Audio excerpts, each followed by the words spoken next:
अस्सलाम वालेकुम respected clients and investors का शान कासमी इंटीग्रेटेड इक्विटीज से Tuesday second session of the week. आज के सेशन के बारे में अपने व्यूज़ आपके साथ शेयर करूंगा। These are my personal views.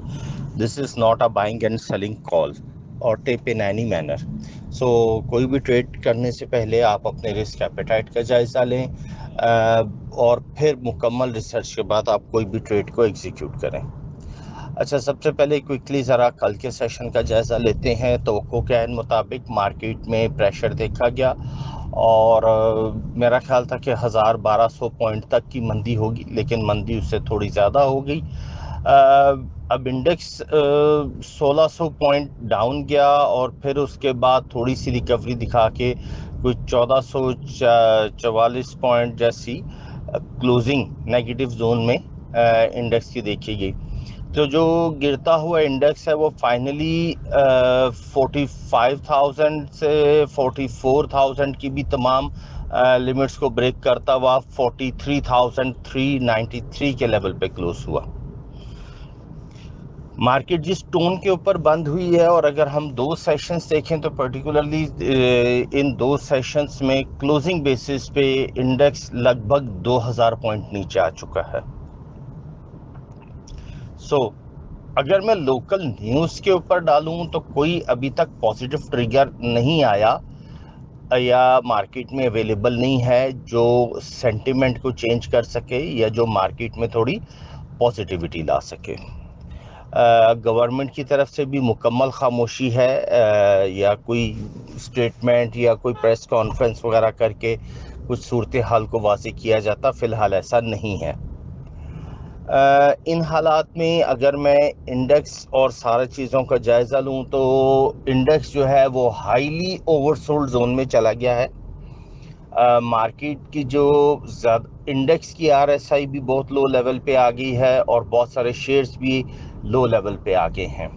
So market में शॉर्ट टर्म बेसिस पे technical all only on technical basis एक पुल बैक की गुंजाइश नज़र आ रही है और हम आज भी एक वॉलेटाइल सेशन की तवक्को करते हैं और मार्केट जो है वो इनिशियली कुछ पुल बैक दे सकती है या लास्ट आवर में पुल बैक दे सकती है। मार्केट में अगर अपसाइड पुल बैक है, वापसी होती है थोड़ी सी, तो मार्केट 400 से 600 650 पॉइंट तक का पुल बैक नज़र आता है। यानी मार्केट अगर ऊपर जाती है इंडेक्स तो दोबारा 43,800 850 43,850 से लेके 44,000 तक का टॉप समवेयर मार्केट लगा सकती है। लेकिन मार्केट में फ़िलहाल आपको व्यू जोन सा है या ध्यान जोन सा है वो सेल ऑन स्ट्रेंथ का ही रखना चाहिए। अगर इंडेक्स थोड़ा सा पॉजिटिव जोन में ऊपर जाता है तो आपको जहां अच्छे रेट मिले वहां पे आप थोड़ी सी सेलिंग करें और इंडेक्स जो है वो दोबारा फिर आपको नीचे डिप्स के ऊपर मिल सकता है। अच्छा, डिप्स में अगर हम देखें तो कितनी डिप की तवक्को कर रहे हैं। मार्केट यहाँ से अगर नीचे गिरती है तो 42,800 से लेके 42,500।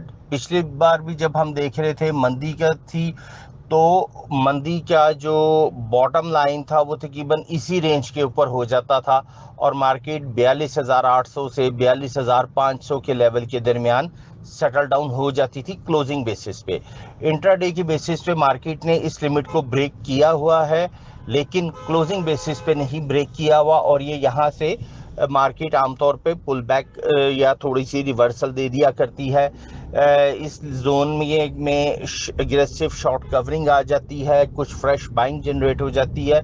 सो अब ये वाला लेवल ज़्यादा दूर नहीं रह गया, लेकिन अगर इस दफ़ा ये वाला लेवल भी टूट गया तो फिर वी कैन एक्सपेक्ट कि हम मार्केट जो है वो शायद क्लोजिंग बेसिस के ऊपर इंडेक्स जो है वो 41,200 से लेके 41,200 का एक नया लो बना सकता है।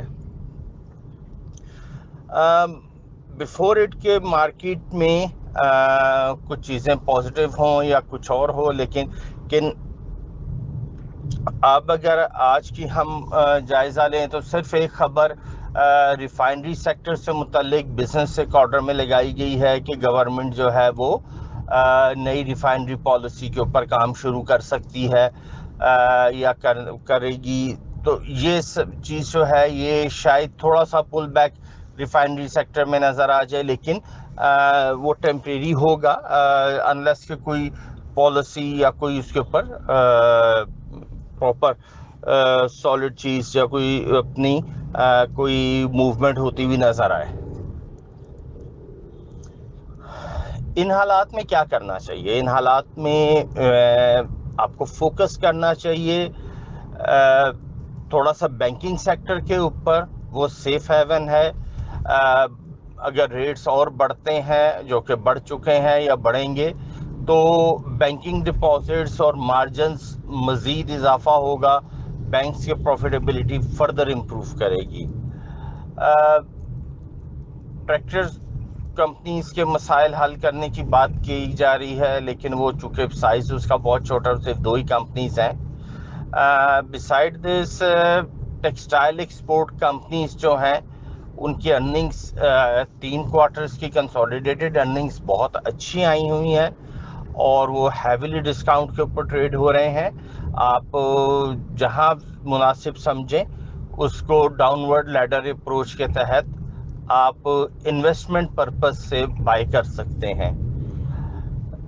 ऐसे स्टॉक्स जो हाईली लेवरेज्ड हैं, जिनमें के फ्यूचर कॉन्ट्रैक्ट में बड़ी पोजीशंस हैं, या एमएफ और दीगर जो फाइनेंशियल प्रोडक्ट्स हैं, फाइनेंसिंग प्रोडक्ट्स हैं, उनमें जो ज़्यादा लेवरेज्ड आइटम्स हैं उनको अवॉइड करें, क्योंकि जब मार्केट में प्रेशर होता है, मार्केट गिरती है, तो लेवरेज का माल बिकने आता है और उन शेयर्स की प्राइसेस जो हैं वो ज़्यादा ड्रॉप हो जाती हैं, यानी वो मंदी के ट्रेंड को मल्टीप्लाई कर देते हैं। उन शेयर्स में आपको बहुत ज़्यादा रेट्स की कमी नज़र आती है या गिरावट नज़र आती है।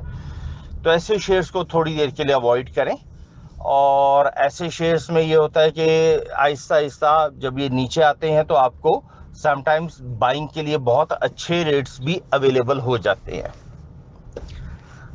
तो इन हालात को देखते हुए दीगर इंटरनेशनल मार्केट्स अभी भी प्रेशर में ही है। इक्विटी मार्केट्स कोई वहाँ पे रिवर्सल या तेज़ी नहीं है।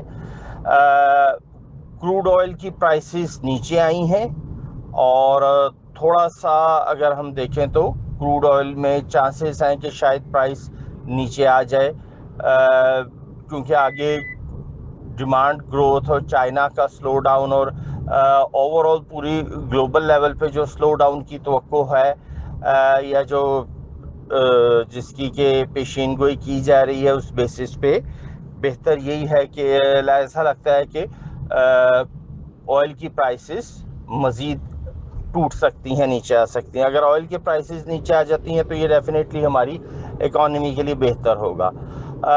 गवर्नमेंट और आईएमएफ के दरमियान बातचीत शुरू होने जा रही है 18 तारीख से। उससे पहले गवर्नमेंट अपनी तैयारी कर रही है और ग़ालिबन आईएमएफ की तरफ से उनके मुतालबे या जो उनकी डिमांड्स हैं वो हुकूमत को पहुंचा दी गई हैं और ये अकॉर्डिंगली कोई पैकेज बना के तो निगोशिएशन शुरू हो जाएंगी।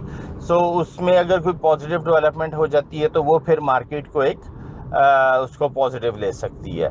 So this is all from my side. अगर आप चाहें तो ड्यूरिंग मार्केट आवर्स मुझे कॉल कर सकते हैं। This is all from my side. Thank you very much.